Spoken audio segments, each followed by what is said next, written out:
to have all these different expertise in the room, and I hope that we will have enough time in the end to really also share or cross-share knowledge. So I will share now my screen. I have a little PowerPoint to guide us through this presentation today, and I will also put on my timer so I'm not going over time, so we have enough time for our discussion. So I have co-facilitated a workshop that was entitled Intersectional Futures, Reframing Career Readiness for CUNY Students. The title comes out of deepened consciousness, particularly also during COVID, after COVID, and obviously before COVID as well. But I think COVID has really brought that out, that our different kinds of identities that our students bring into the classroom and that we also as facilitators bring into the classroom has an effect in the ways in which career paths are framed, and also the ways in which the possibilities are created within which students can choose career path or aspire certain futures. And so in this seminar, we have started very generically with looking at the NACE competencies and then think about intersectionality and the NACE competencies. For those of you who have never heard of the term intersectionality, I will be really brief, but this intersectionality is a theory, it's a concept, it's an analytical lens through which we can understand how different categories such as race, ethnicity, class, gender, sexuality, gender identity, etc., kind of constitutes one another in a particular power dynamic and creates forms of hierarchies and marginalization. So that's a very brief. I think the sociologists in the room are probably really familiar with the concept. So what the class really did is looking at our students' identities and our students' positionalities within society and think about what do futures look like for our students and how can we basically address that in our classrooms. So I will start with introducing the NACE competencies, and let me see if I can make this a little bigger here. Yeah, can you all see it? So the NACE competencies, for those who are not familiar with it, is probably what all of us have somehow in the learning objectives on our syllabi. It's about critical thinking, it's about oral communication, written communication, teamwork, career management, maybe less, professionalism, leadership. And I think these are all principles that we all, to some extent, incorporate in our teaching goals and that we want our students to take out of this classroom. And these are also competencies that are required in the job market. So if we look at the job advertisement, and I can give you a very quick example of a recent entry-level skill advertisement with think about stuff like solving problems, addressing difficult issues, creative thinking, being analytical, communicate well, organizational skills. So all these things that we teach in our classrooms will directly translate into their job skills, basically. And I go back. So what I have increasingly done is that I translate the learning outcomes into career readiness competencies on my syllabus, for example, so that students who take my classes, if they were to write a cover letter and think about what did I acquire in my class, what kind of skills do I take with me when I leave that class? So basically they can then incorporate some of that into their cover letters, for example, and also provide examples of how they have done that. So I have increasingly the participants that took the workshop, we have worked on assignments, we have worked on how can we translate our assignments into the NACE career competencies and basically make students aware of why this assignment is also important, not just for our class and not just for their grade, but also in terms of how they frame their careers and their career futures.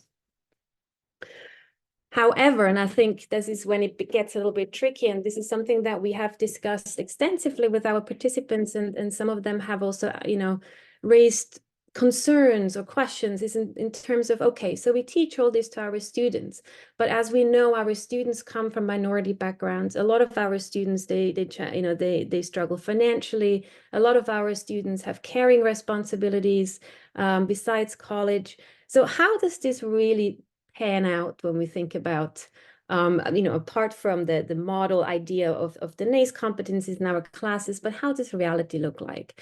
And these are some of the seminar quotes that I'm not gonna go through all of them, but basically the question is like, what can we do as instructors to prepare our students better who come from backgrounds that very often are very different from our own backgrounds, and the career path that they might take can be very different from the career path that we took as academics. So to become aware of where our students stand and what their positionality is and how we can engage with them in the classroom. Here, very briefly, this is the student demographics from fall 2020. As we know, we are a minority serving institution with a great majority of Hispanic, Black, Asian, and some white students. And we have about a 50-50, almost 42 male, 58 female students. Most students are quite young, so they're under 24. And almost half of these students are first generation to attend college. And over half of our students are recipients of Pell Grants. So just to get an idea where we stand. We have then in our seminar, we have engaged with critical thinkers and critical pedagogy it was penned by Bell Hooks, for example, but also we have leaned on a newer book by Bettina Love, which I can really, really recommend, that thinks about through intersectionality and our role in the classroom that we as teachers take on. And I want to present this to you, and I can't really see it because of my because you are in my screen. It's really weird. Hang on. I think I have to.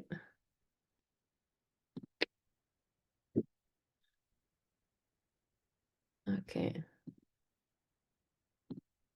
All right. So, starting from the assumption that we as teachers must realize that we ourselves function within a larger system that is, that is coined and structured through racism, but also sexism, and that just hard work doesn't really do it alone. But again, that our students very often struggle with this kind of systemic forms of oppression, and that we as pedagogues, and through our pedagogies, should be able to some extent address these kind of systemic forms of oppression. And so in terms of success, how can we think about that? So John Jay's vision of success is that we have a 40% graduation rate, for example, or 30 to 40% graduation rate by 2025. That we have a 47 to 65 six-year graduation rate by 2025. But again, as a college on the administrative level, but also as us as instructors, we need to be aware that most of our students, they have a very low annual income that is below than $30,000. They work at the same time, and they're caregivers. So then I attended a really interesting workshop that has really stuck with me, and I would like to also present some of the key findings from that session that we have also discussed with our participants. It's really, and that session was about CUNY students presenting of what has really helped them to find their careers and to become successful. And one of them was really about community. That, they found that CUNY is a very community-oriented space, and that it was important for them to find mentors, to find networks where they can, that fosters them, that also where they are seen, and where they can produce work that is meaningful.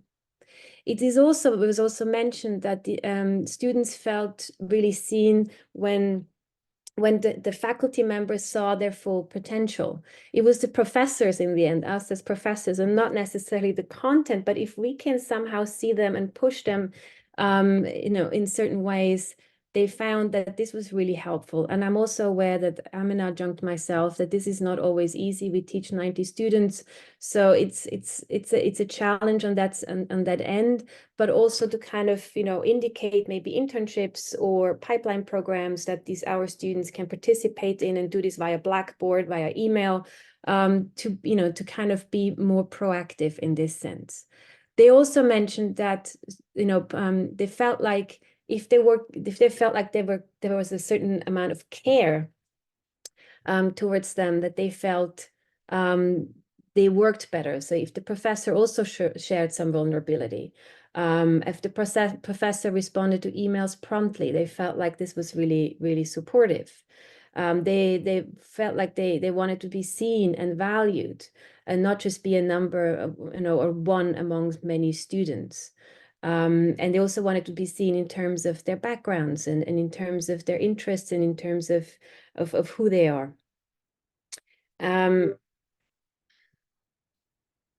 So we have thought about, okay, how can we do this in our own classrooms? If that works for students, for CUNY students who have thought about career success in these terms, how can we do this in our classrooms? And what does intersectional teaching mean in our classrooms without really having to overhaul our syllabi and put much more work into our teaching than we already do? And again, I was pointing to the fact that CUNY is a part of a neoliberal system that is very capital and profit driven. And this is some of the answers that came out of the workshop that I found really interesting. It was about, can I connect with my students personally? Can I invite them to a Zoom meeting, for example, or having regular office hours where I invite the students to come? Can we arrange for students to allow, to make late submissions without receiving penalties? Also recognizing that they have care responsibilities, for example, or they work full time. Can we choose readings that reflect our students' positionalities, where they feel seen in terms of the material that we work on with them together? Can we include gender neutral language in any documents that we hand out? Can we make sure that these students are also seen in terms of their sex orientation and gender identity? And this also goes in with, respect students' preferred pronouns and names, and ask them at the very beginning of what kind of pronouns they use and what kind of names they would prefer, apart from what's on the roster, which sometimes it might be different. Make mental health a priority. Make sure that we allow our students to take care for themselves and be gentle and kind to themselves if they need it. And I think that goes into, do I allow late submissions, for example? Can I extend an exam for a student who is really, really struggling without attaching a penalty to them? Put emphasis on well-planned group work, discuss systemic forms of oppression. This is probably easier in social sciences class than it is in a chemistry class, but I don't know. But even there, I think there might be room to really think about chemistry also as a discipline, and how in some ways it might, or economics, it might constitute forms of oppression. To really listen when they give answers, to kind of, see them again, to be seen, to respect their voices, and to, kind of treat them as equal to our own voice.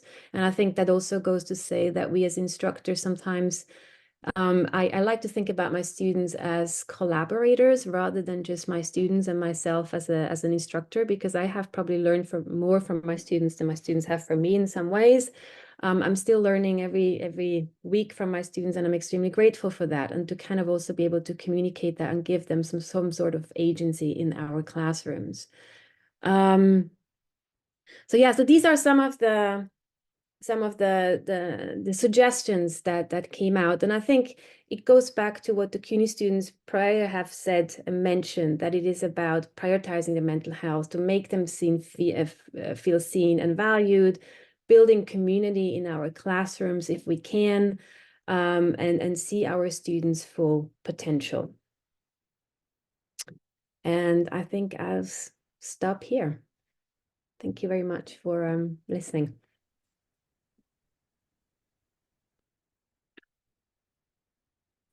Excellent. Thank you, Mengia. I think I saw someone's hand up. Roger, do you want to take questions now or at the end, Mengia? I can ask the question now because I think it's relevant. Okay, so maybe I take one now and then we have the rest at the end. So then we have, yeah. Okay, Roger, please. There is always maybe 30 to 40% that just sit there and do not participate, okay, no matter how much you try to recognize them. Okay, there is also very often within the same group, people that are on their iPhone, their laptop, and are surfing. What do you do with them? Or what do you recommend? Besides saying you're not supposed to surf, you're not supposed to use your phone, how do you get them, if someone does not want to be in, what do you do? I mean, I know exactly what you mean. And I think one thing that I have also, taught myself is like our students, or in general, young people, I see that with my kids as well, they don't have a huge attention span anymore because everything is quick. Everything is really, really quick. So to have lectures that are maybe broken up in smaller parts and have them do little work, and this can be as little as discuss with your neighbor that question. And as a group, you answer that question. So give students also time to reflect on things, because I feel like often some students just need more time or are more reluctant to answer a question. But if they're given the time also to write something down and exchange with their neighbors, their thoughts, they might be more likely to then also be attentive. So I think it's about engagement, having them engaged. I feel like having the students work more maybe in the classroom instead of just, giving a lecture. And I think most of us already do that. But that would be my very short answer. But I'm sure we have lots of faculty members who have very similar experiences, and maybe we can take that discussion at the end and allow Simone to present your insights from the workshop, and then come back to that question, because I think it is an important question, Roger. So thank you for bringing that up. Thank you. Thank you, Roger. Thank you, Mengia. So let me share my screen. Can everybody see that? Yes, okay, great. All right, so my workshop was entitled 6 Degrees of Faculty-Student Connections. As I mentioned, I'm an associate professor in the Department of Public Management. And this workshop was held over the course of a year in fall 2021 and spring 2022. So here I provide the seminar description, which was given to all faculty who applied and who were selected for this particular workshop. So what approaches can faculty utilize to encourage personal connections with their students? Armstrong 1999 states that professors who were once seen as figures of specific expertise and authority, whose role was confined to classrooms, office hours, and laboratories, are now regarded as important potential players in the larger learning and living experience of the undergraduate and graduate student. Ingram et al. 2018 states that indeed, positive student-faculty relationships exist when faculty support students' multifaceted needs, demonstrate caring, acknowledge, and are responsive to a range of student diversities, and respect students. So this seminar provided faculty with an overview of several approaches through 6 different and distinct topics that reflect the needs of our students and builds on the need for meaningful connections. So via Blackboard, these were the 6 learning outcomes that were delivered through interactive discussions, workshops, guest speakers, and assigned reflective readings, as I mentioned, in fall 2021 and spring 2022. So the first was understanding trauma and cultivating resilience. The second was encouraging cultural responsiveness. The third was promoting active listening. Fourth, engaging in collaborative learning techniques, improving online student engagement, and lastly, to transform to an inclusive syllabus. So these various techniques allowed for the reflection, allowed for the freedom of individual expression and the understanding of multiple frames of reference. So monthly seminar meetings were held synchronously via Zoom, and at the end of the seminar in spring 2022, all participants completed a major assignment related to one of these 6 learning outcomes that were covered across the year. So the seminar activities and assignments were pretty much broken down into 3 parts. So the first was shared reading partners and mini assignments. So each month we covered several readings related to the 6 topics. 1 to 2 readings were required for all of the participants. There were 6 additional readings that were shared by peers of participants.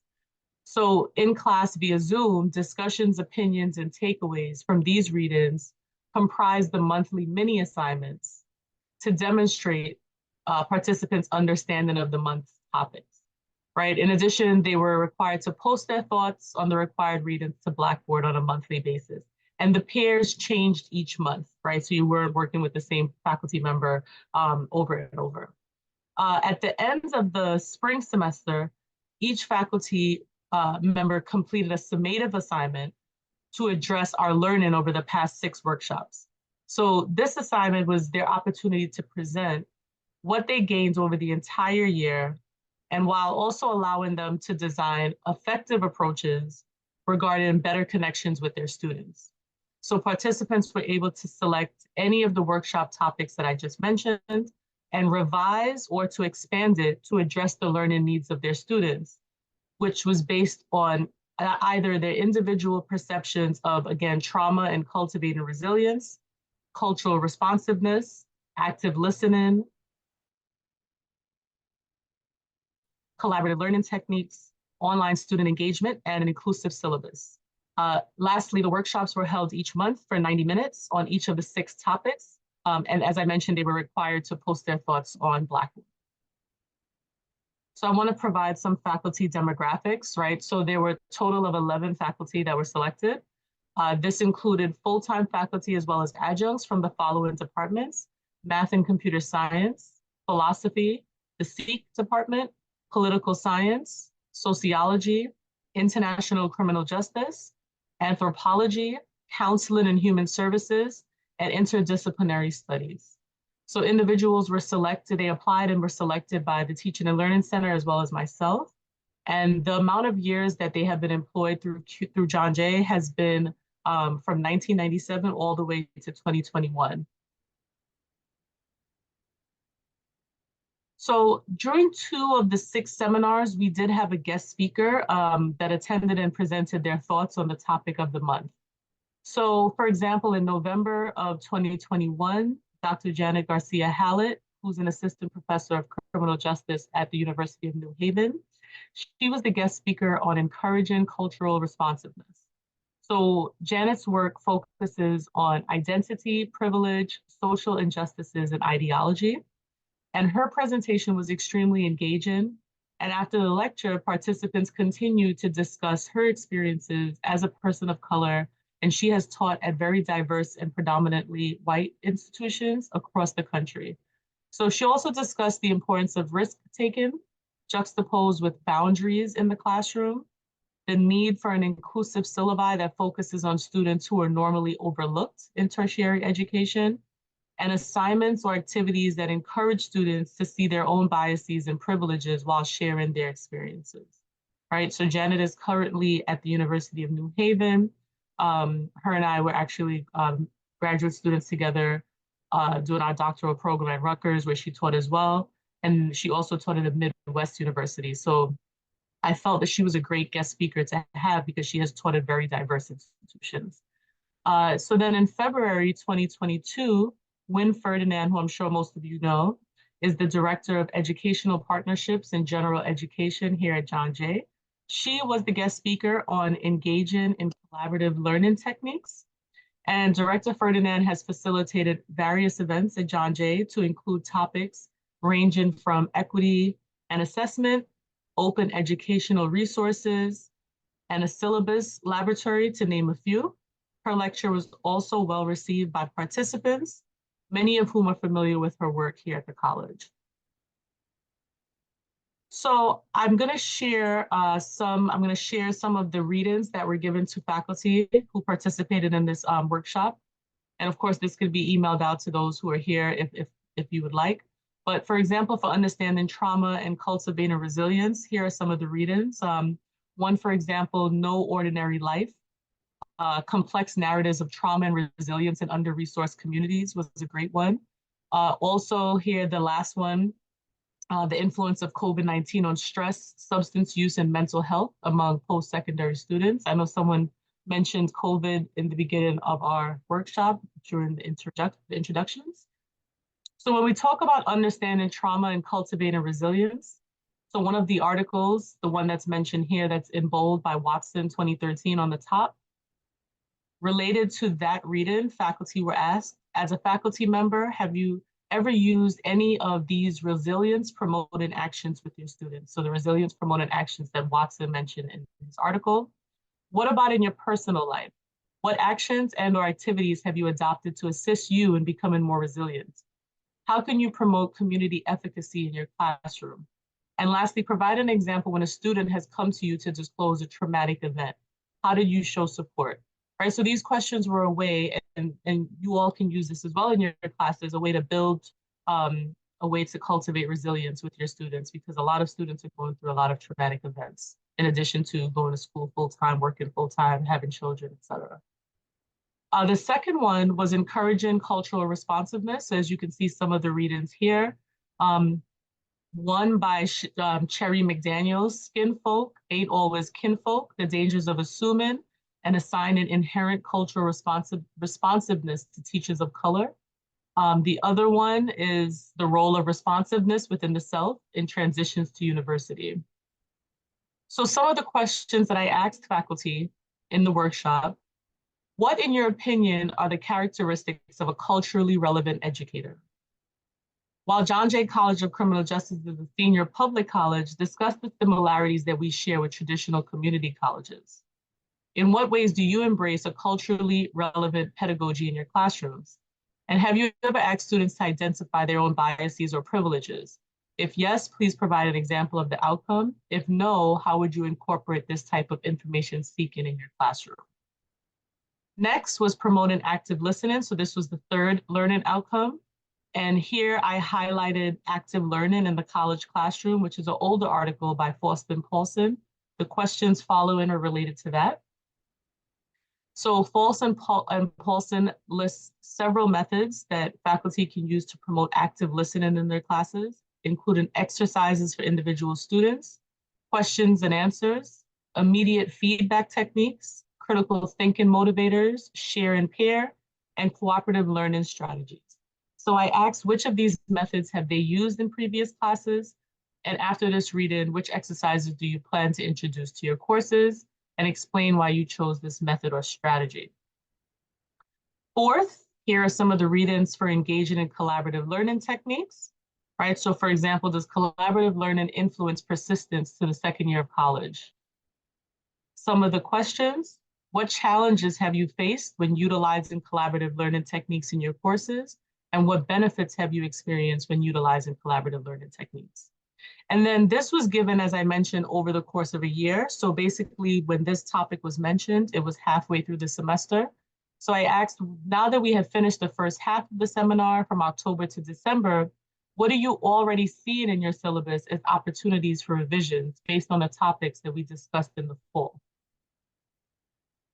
Fifth, improving online student engagement, right? Two articles that I'll highlight quickly is Instructor and Student Perceptions of Online Student Engagement Strategies. So someone mentioned again in the intro of this workshop that they have sometimes difficulty keeping students engaged during Zoom because they can't see their faces. So this would be something that would be perhaps of interest to you. Some of the questions that I asked was, how can students be more engaged and collaborative with each other in the online environment? And which tools work best to make interaction happen? And secondly, how is online teaching and learning elevated in the minds of its users and critics to recognize its value as a legitimate delivery system? Because as we know, there's a lot of debate on online learning in terms of like a fully online degree, for example. Lastly, transform into an inclusive syllabus. right? So want to reach all your students, here's how to make your teaching more inclusive. So this was the last learning outcome. So therefore this was tied to the final assignment examples, final assignment, excuse me. So at the end of the spring 2022 semester, each participant completed a summative assignment that addressed what was learned over the course of 6 workshops. They were able to select any of the topics that we discussed over the course of the year or include several topics. So this was an opportunity for participants to present what they gained over the entire year and allow us to design effective approaches regarding better connections with John Jay students. So for example, one participant discussed several learning outcomes, collaborative learning techniques, cultivating resilience, and increasing online student engagement. So for example, in her course, students embarked on a visual rapid ethnographic assessment, or an REA journey, that explored and assessed how well the UN sustainability goals are manifested in local communities. So she provided issues from the perspective of the instructor and the student in her presentation around facilitation and motivation, as well as examples of how she intends to change her syllabus to improve the learning outcomes. Secondly, another participant assignment focused on an inclusive syllabus, and she wanted her course to be warm and welcoming, centered around student learning and supportive for all students. Lastly, to enhance student engagement in online asynchronous courses, a participant included forum productions, quizzes, papers, and individualistic and competitive assignments in the redesign of his course. And that is my last slide. I want to say thank you, and then we can open up the workshop for any questions. Thank you, everyone.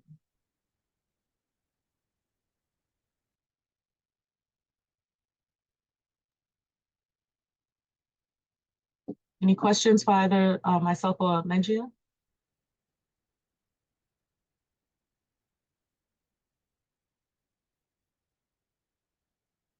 Mindy? You're on mute, Mindy.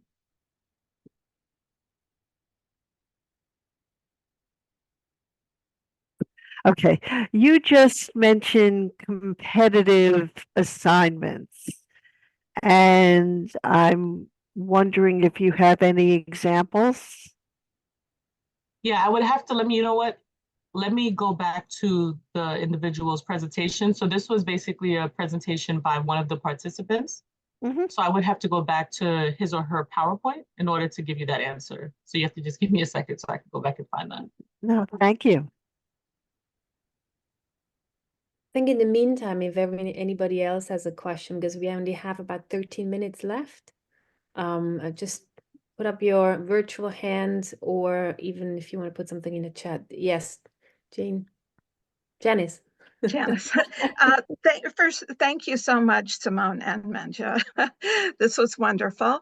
I'm picking up lots of good ideas, but I'm also putting the finishing touches on my syllabus for my class tomorrow. And I'm trying to see how I can apply some of these without jettisoning content. So what I've noticed is when I break my students up to break up the lecture, I use lots of the techniques mentioned. So we're doing more group exercises and more kind of students collaborating, and then doing brief presentations. And I added a quick one that was having students discuss something that they learned in the first 20 minutes, and then presenting that just in a sentence. Oh, I found it interesting that da-da-da, and I didn't know that.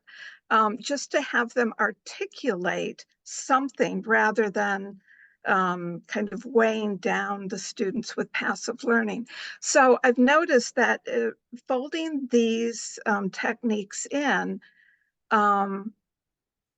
I'm losing massive content, and I think that works for some classes, but so for example, teaching state politics or urban politics, there's so much content that it's really difficult after I break them out to bring them back and have them listen, let's say, for another 20 minutes or so. So, Mengia, I really like your idea of breaking the time up. So not just lecturing the whole time, but breaking it up. How do you bring students back effectively so that we're back on a more shared content? I think Janice, that's my challenge. particularly in the context of online teaching, which can be really challenging because you have all these 30 black frames staring at you quite threateningly. And I kind of switched from a face-to-face teaching to a flipped classroom model, where students are expected to do basically the work online, and this can be in the discussion board forum, where you can also provide feedback to the students, which is the student engagement part. But in the class, in the Zoom class, I use, a lot of times I use some of their work that they have produced throughout the week. And we think about it. We think about how can we revise it? How is this, how can we, so looking at their own work and asking them the questions of engaging with their own work, which is a form of peer evaluation, but not in a non-threatening way, I hope. And for this purpose, I also sent them into breakout rooms where I would give them, I teach a research methods class in Law and Society. So for example, when they were asked to write a research question, I would pick a few out of the discussion board without any names, and I would allocate one of them to each group and ask them, now, how would you, according to certain criteria that they have in front of them, how would you revise that research question? And I felt like that more hands-on learning in some ways for some students, it allows them also to more critically reflect on their own work, and they have to be engaged, or a little bit more than if they were just staring at me because they're in a breakout room with their peers. And then come back and assign a reporter, someone who has the task to then report back on what the group has discussed and how they would ultimately revise that, that piece of work. But that's just one strategy, and that has worked quite well. So I feel like in terms of student-centered learning, to really engage them and have them do a lot of the work themselves. And I really feel like it works wonderfully online because we have all these different Padlets, we have breakout rooms. It's almost easier than an in-person class where you can't just send them out to different rooms because you have only that one classroom. But that's my experience. Okay, thank you very much. I'm only teaching in the classroom now, so okay. I'll mull over how to apply what you just said. Yeah, but it might also work to some extent in the physical classroom, I think, to have them do more work, because that's when they have to, when they can't just sit there and, basically sleep for the first half an hour and finish their breakfast that they just bought. Thank you. Okay. Yeah. So, Mindy, I was able to find that PowerPoint. Again, this is not my work. This is someone else's work, so I can't interpret exactly what the person was trying to say here. But I will share my screen really quickly and show you what he showed. So basically, the participant was, he showed this chart. Which type of assignment could be modified to enhance student engagement? So the type of assignment, he talks here about individualistic and competitive assignments, right? So the advantage of enhancing student engagement is receiving better performances in an assignment. That's his personal hypothesis, or receiving worse performances in an assignment. So I guess the competition is not necessarily only with yourself, right? If you received a better grade versus a worse grade, but also, I guess, compared to how other students are doing is what he's meaning by this. But if you look down a little further, I'm reading secondly in the second paragraph, with that clarified, the benefits of receiving better individual performances in an assignment are indisputably important in the academic world. In a similar manner, although in the opposite direction, so are the risk of receiving worse individual performances in an assignment. So to me, it seems as if he's talking more so against competition against yourself, right? Because you do not want to get a bad grade in class. So hopefully that was helpful to show you. Okay, thank you. Other questions?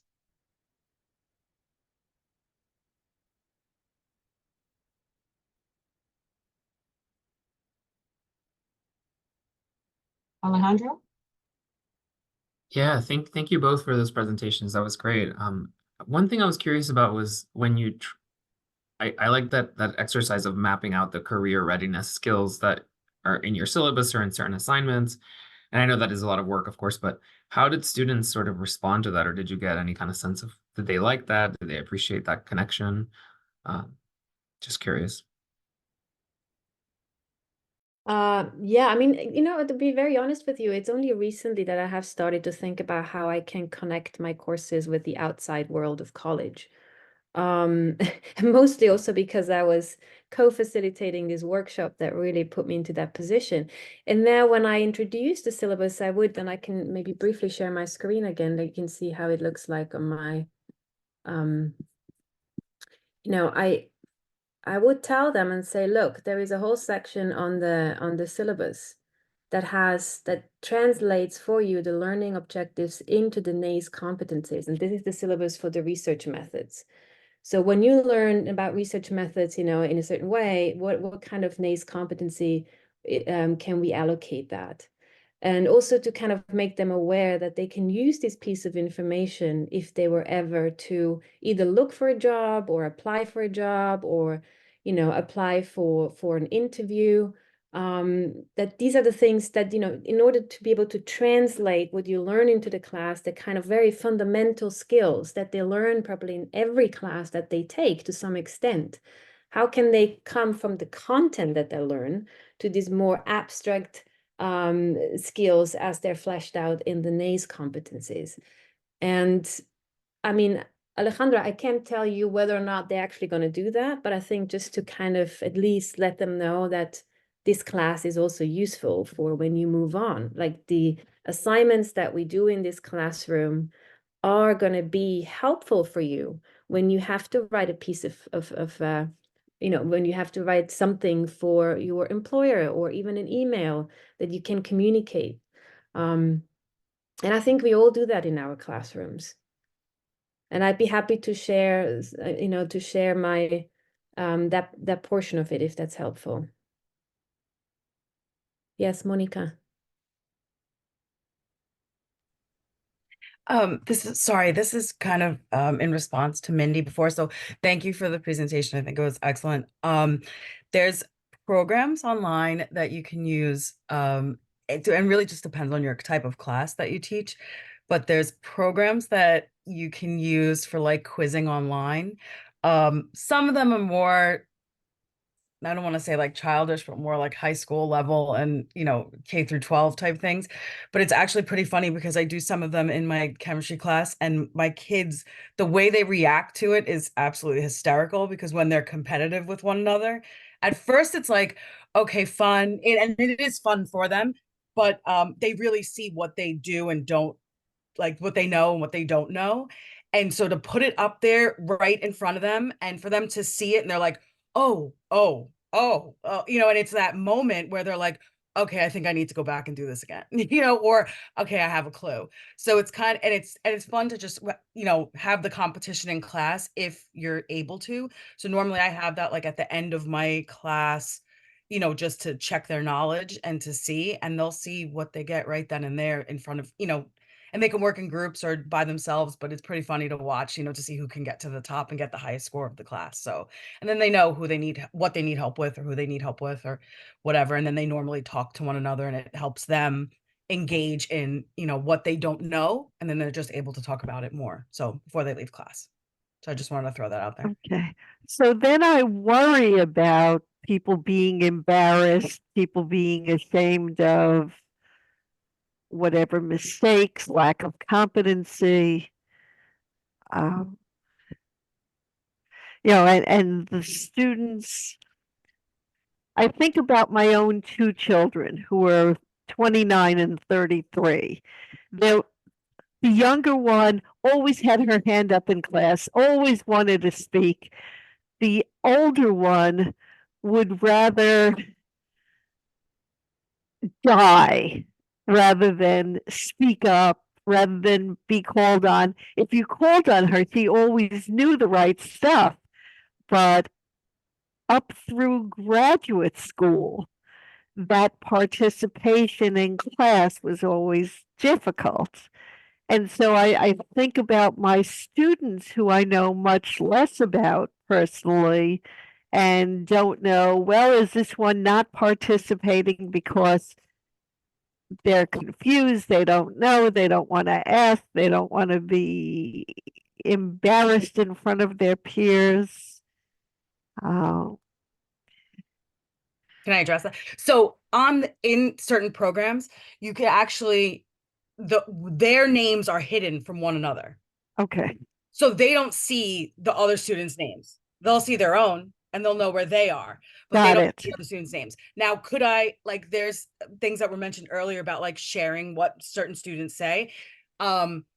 I can share something that one of my students will say, like a huge block, right? Is if they write, because they're very collaborative in class. I use something called Nearpod, and the students will write, and they'll have collaboration boards, and I'll see what they write. I can hide all of their names. They could see their own. And then on top of that, when they, anytime they're doing this, I can just pop up. If I think something that was said, and this is kind of addressing the comment from before, if they say something that I'm like, wow, that's really good. That's a really good thing to talk about, whatever, or might address something that is a common mistake, like especially in science, I will throw that up on the board. The student's name won't be there, but their statement might be there, and then we'll discuss it out and see. So the student doesn't get embarrassed, or no, even if it's a positive or a negative, it doesn't matter, but at least to have that discussion. So I can always hide the names, so they don't see each other's names. They just see their score, and they see, they might see like top 3, or they might see something like that, but that's all they'll see. So got it. Thank you. Yeah, it takes into account. Yeah.